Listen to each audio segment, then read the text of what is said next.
Wildcat is billed as the classic wooden coaster with character for Frontier City. And given how much I've enjoyed Judge Roy Scream just to the south of Oklahoma City, I was hopeful that this coaster would offer an enjoyable ride. But it was rather a dud. Find out why in this review. Wildcat has a long history, as it originally ran at Ferry Playland in Kansas City for 10 years before standing but not operating there for another 10, before being relocated to Frontier City. As part of this relocation, the coaster was modified, likely reducing airtime and other more desirable attributes for thrill seekers. Then it was modified further after it started running at Frontier City, and all of these modifications seem to have the effect of taking most of the airtime out of the coaster, as, on my rides, I found only one hill that actually gave any. Though I have not ridden enough old wooden coasters to really understand how much they vary when it comes to airtime. My prime example is in Texas. Judge Roy Scream can vary mightily for me.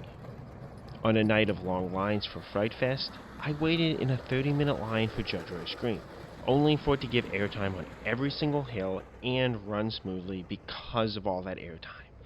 Even riding in the same train, in the same seat, on my very next ride, it still had the airtime significantly dialed back.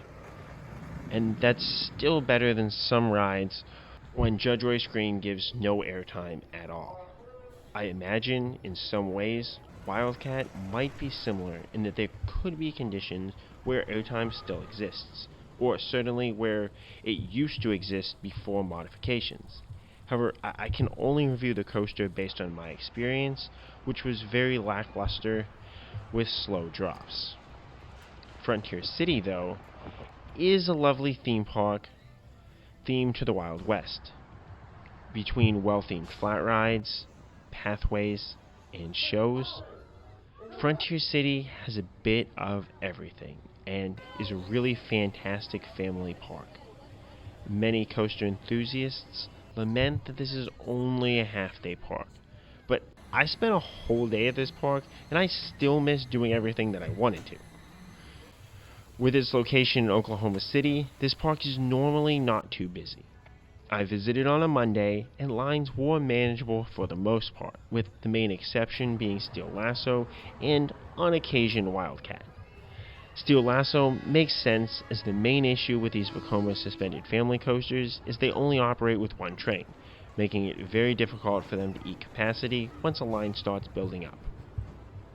Wildcat also only operates with one train, which seems unfortunate, especially on busier days, as it should at least be able to eat through capacity at this park. Even if this coaster is lacking on thrills, it is mild enough to appeal to kids and families, which is by far the main demographic of the park as a whole, so it can easily build up a 20 to 30 minute wait, even on some of those more slow days, just because most guests in this park will want to get a couple of rides on this coaster. The station for this coaster, though, is special, especially for coaster enthusiasts, as it shows a bunch of classic wooden roller coasters from around Texas and Oklahoma, as well as record-breaking wooden coasters from around the world. This bit of history is neat, though I'm not sure that Wildcat exactly belongs in the same category as some of these other coasters, but we can probably give credit that Frontier City thinks that it does. The restraints on this coaster do no favors either. With minimal airtime, these are annoying, as they're super tight and uncomfortable. They're similar in style to Judge Roy Scream, which does still give me airtime, but I'd love to see a looser restraint, especially if this coaster doesn't have any forces to begin with. But alas, that likely isn't going to be what a park does nowadays. After a small pre-lift turn, you go up a nice wooden lift hill before a small turn at the top. The first drop is really not too steep, and if you haven't figured out the theme of this coaster yet, offers no airtime for riders. As I'm no longer scared of coasters and drops, I can't exactly say how this would ride for a kid who is scared of drops. But I'm actually really interested to find out, so if anyone out there has ridden this while being afraid of drops in general, like, does this drop do anything for you, or is it still, like, rather mild and not scary? Like, I'm trying to figure this out. Then you pop up a sizable bunny hill that looks like it could give decent forces, especially a nice pop at the apex. But you take it so slowly that it is basically forceless. Just the regular shuffle and jankiness of an old coaster. This leads into another valley and bunny hill. This one is a bit more stretched out, so probably even less airtime, but again, it's hard to be sure. Then you lead into a short bunny hill that offers a small pop of airtime. Yes, I'm telling you, there is one moment of airtime on this coaster.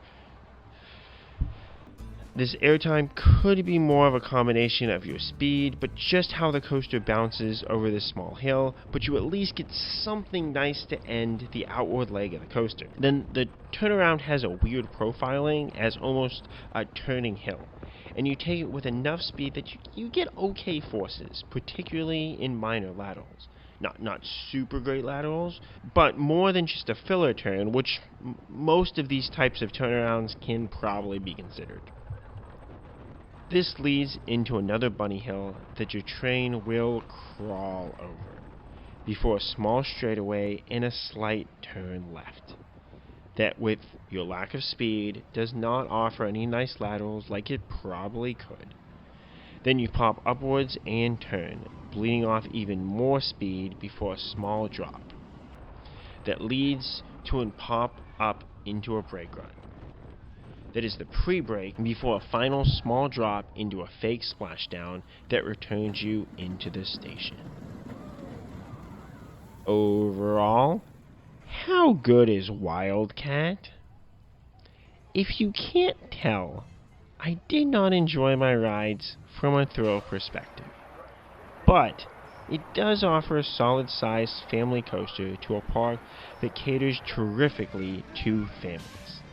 There also might be ways to get airtime or forces on this coaster, but I just didn't get lucky enough to experience those forces. And I'm sure at one point, this coaster did give a pretty solid ride. For now, I rank Wildcat right above Screaming Centipede at Tomfoolery's Adventure Park. This coaster offers nice laterals in the spinning cars, as well as a unique experience in the rollover car, what they call the hamster wheel, and is not that special of a coaster. I rank it right below the now defunct Sand Serpent at Busch Gardens Tampa Bay, which offered nice laterals and decent drops at times, while being a generic but solid Wild Mouse layout. Wildcat, at least for me, slots in as an average or slightly below average family coaster. For its size and history, one would hope that it does a bit more. But even still, it fits really nicely at Frontier City, as a coaster that all guests can enjoy, and one that still might be a bit too big for certain guests. What has your experience on Wildcat been? Do you feel these hills could still be scary to young guests? Let me know, and as always, Kapkun Krap.